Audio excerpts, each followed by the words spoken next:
L'histoire commence avec un garçon qui voyage en voiture avec ses parents.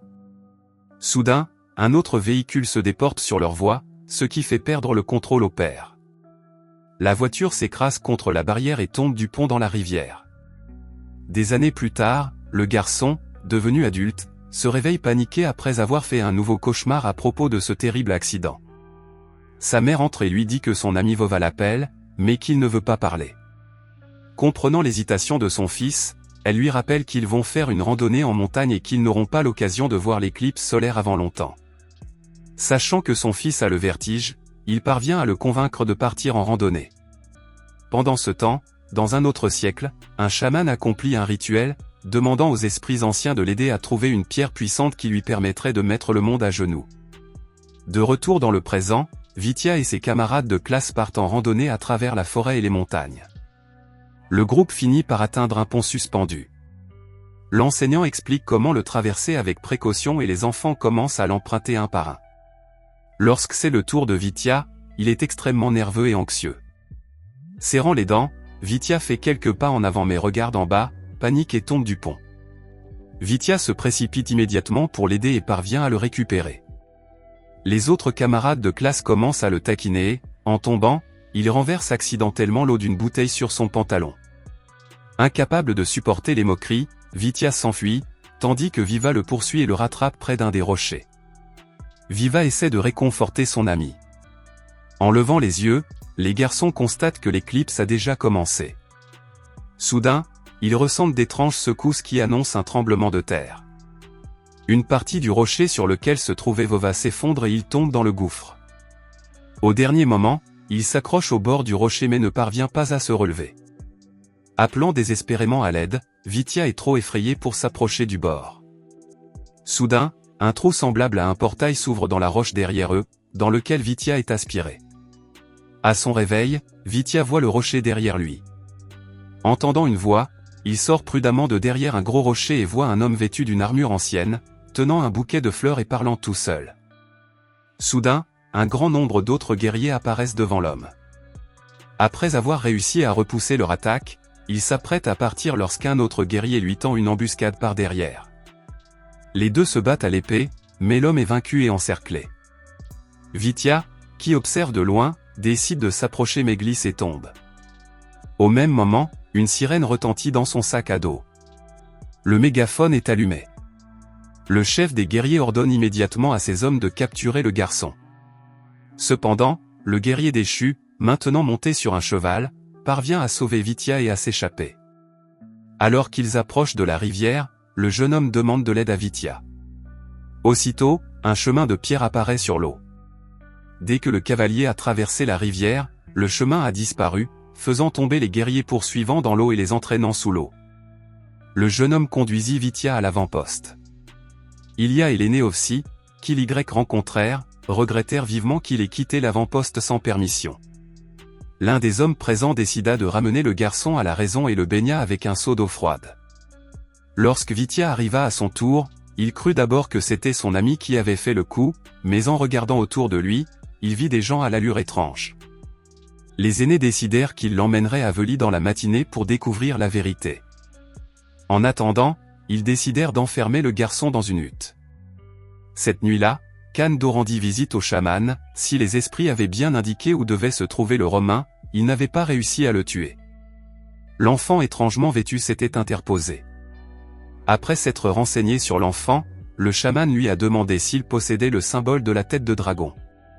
Le chaman fut ravi de cette nouvelle. Les esprits avaient envoyé leur messager qui leur apporterait un pouvoir sans limite. Pendant ce temps, Vitya essaie de comprendre ce qui se passe. Ses pensées furent interrompues par une jeune fille qui s'approcha de lui et lui offrit du lait. Il essaya de lui demander où elle se trouvait, mais elle ne comprit pas tout à fait sa question et répondit qu'elle était dans la hutte. Vitya demanda alors en quelle année nous étions et fut choqué d'apprendre que nous étions en 1120 après Jésus-Christ. Leur conversation est interrompue par le jeune homme qui veut remercier Vitya pour son aide. Vitya lui dit qu'il doit rentrer d'urgence chez lui et le jeune homme lui répond de ne pas s'inquiéter. Le lendemain, le garçon est mis sur un radeau et envoyé au milieu de la rivière. Soudain, les cordes qui retenaient les troncs d'arbres se rompirent et le garçon s'enfonça dans l'eau. Il vit alors une étrange créature et, Quelques instants plus tard, il fut rejeté sur la berge. Les hommes ramènent les affaires de Vitya. Assis autour de la table, ils se présentent l'un après l'autre. Ilya, Dobrynia et Oleshko.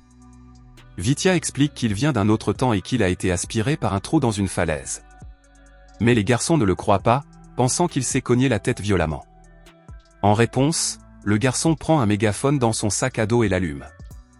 Le bruit fort provoque la dispersion de la foule, mais il a l'effet désiré et convainc les guerriers de la véracité de l'histoire du garçon. Elder promet de trouver un moyen de rentrer chez lui, tandis qu'Ilya lui propose de rester avec sa sœur Melanika pour le moment. Ce soir-là, toute la famille se retrouve autour de la table. C'est alors que Vitya s'approche d'eux.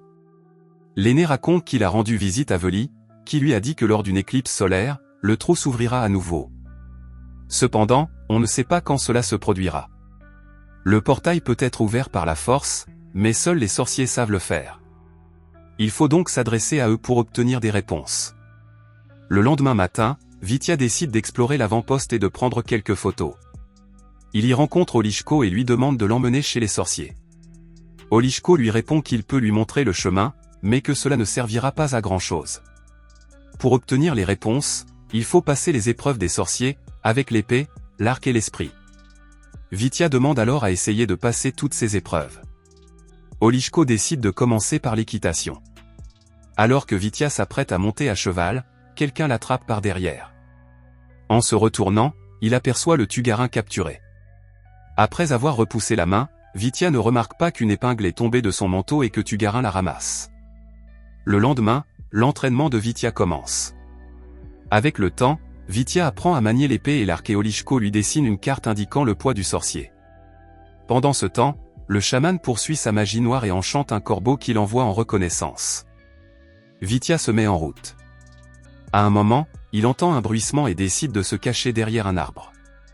Il rencontre Olenka, la jeune fille venue dans la forêt pour cueillir des champignons. Vitya lui explique qu'elle est à la recherche du sorcier et qu'elle a désespérément besoin de rentrer chez elle. Décidé à aider Vitya, Olenka accepte de l'accompagner. Les deux amis finissent par arriver à l'emplacement de la marque et Vitya est immédiatement transporté dans une autre dimension. Une voix inconnue lui demande sévèrement qui il est et pourquoi il est venu. Vitya demande de l'aide, disant qu'il veut vraiment rentrer chez lui. La voix lui propose d'échanger les connaissances nécessaires contre un prix. Vitya doit révéler ses peurs les plus profondes et si elle ment, elle restera là pour toujours. Il avoue qu'il a eu un accident, qu'il a le vertige et que cette peur l'a empêché d'aider son ami. Le sorcier accepte sa confession et lui parle du par et de la pierre. La pierre peut traverser les âges, mais il n'est pas facile pour les mortels de la trouver. La pierre doit être cherchée là où se cachent les sangs et les sera vue lorsque le vent sera dompté. Le puissant pouvoir de la pierre sera libéré par ceux qui pourront la toucher cœur à cœur.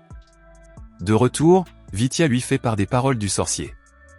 En arrivant au village, la maison de Vitya est construite au bord du lac.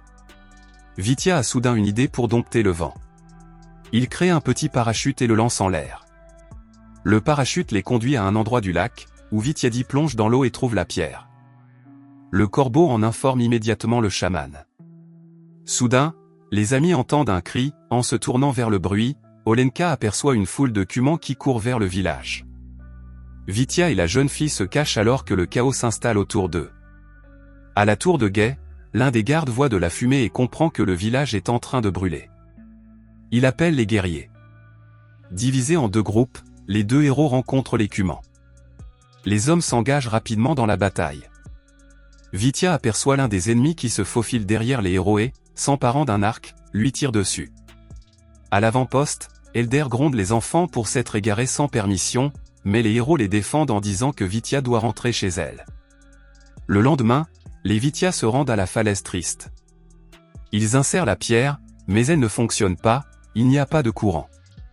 Les anciens suggèrent d'attendre un orage.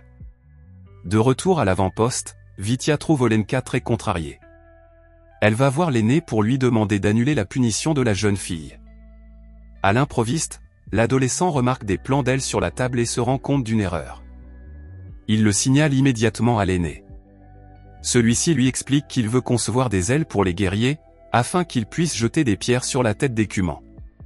Vitya propose de l'aider. Plus tard, les amis se promènent. En chemin, Olenka raconte une légende sur le cœur de pierre, celui qui le trouvera rencontrera son véritable amour ou retrouvera celui qu'il a perdu. Après la promenade, Vitya retourne à l'atelier d'Elder et l'aide à élaborer les plans d'un planeur. Ils apprennent que les Cumans ont délibérément attaqué, car ils cherchaient le garçon à la pierre. Réalisant que l'artefact est en danger, Elder suggère de cacher la pierre quelque part. Elder suggère de l'emmener au sommet de la tour de guet. Évaluant la hauteur de la structure, Vitya refuse catégoriquement d'y grimper, mais Elder parvient à le convaincre. Surmontant sa peur, Vitya se risque même à s'approcher du bord pour observer le paysage environnant. Au bout d'un moment, l'orage tant attendu se déclenche. Cette nuit-là, la foudre s'abat sur le point le plus haut de la tour d'observation. Des pierres tombent jusqu'à la base de la prison où se trouve le prisonnier. Il parvient à s'échapper et retourne auprès de son frère Kand, qui n'est cependant pas très heureux de le voir et ordonne à ses serviteurs d'emmener l'homme hors de sa tente.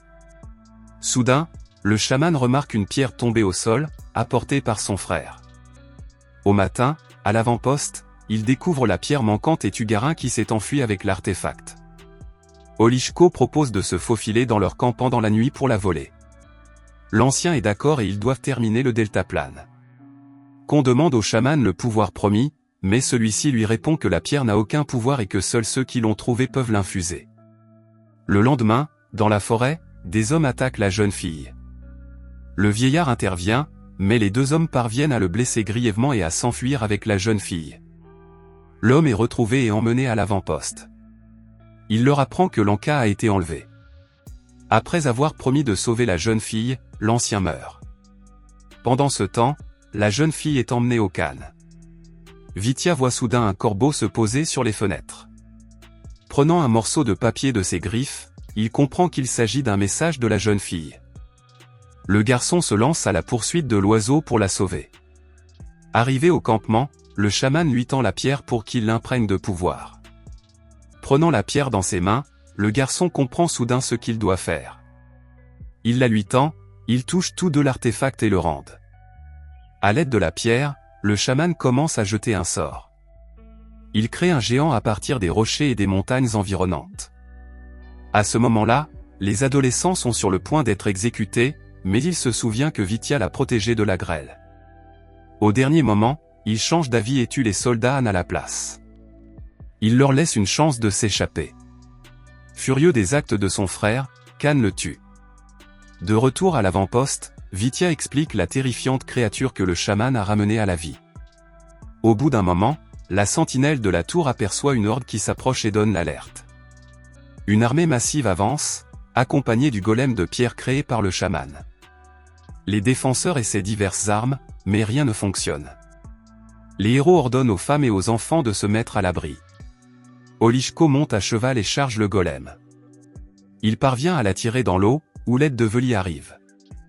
Rosanka court jusqu'à la rive et l'appelle, et le garçon sort de l'eau. Soudain, Vitya se rend compte qu'une éclipse solaire a commencé. Le garçon se dirige vers la falaise. Pendant ce temps, l'armée attaque, franchit les fortifications et engage la bataille.